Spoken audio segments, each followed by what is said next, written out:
If you live near Cottage Street in Nichols, then you've probably seen Steven Paradis walking in his front yard sipping a martini.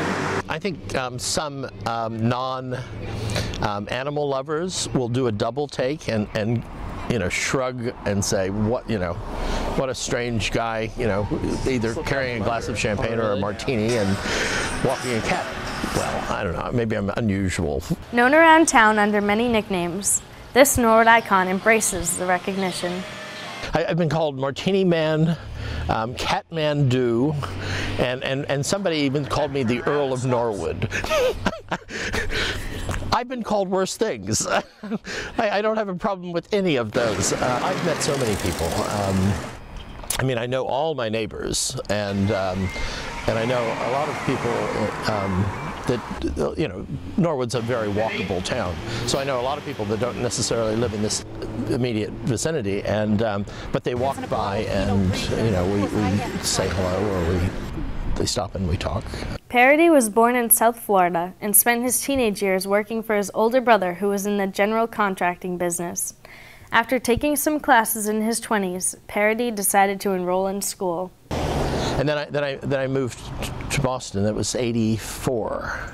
I went to Boston Architectural College, and then eventually ended up doing graduate studies at Harvard Graduate School of Design.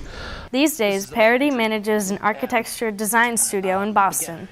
But what he's really known for around Norwood is his devotion to his two pet cats. Yeah, I call them the kids, but I have to also tell you, I mean, granted, they get anything they want, but I always talk to them. I always talk to them, and I think communication is absolutely paramount. While there's no shortage of people in his neighborhood who walk their dogs, Paradis might be the only resident who walks a cat. Good girl.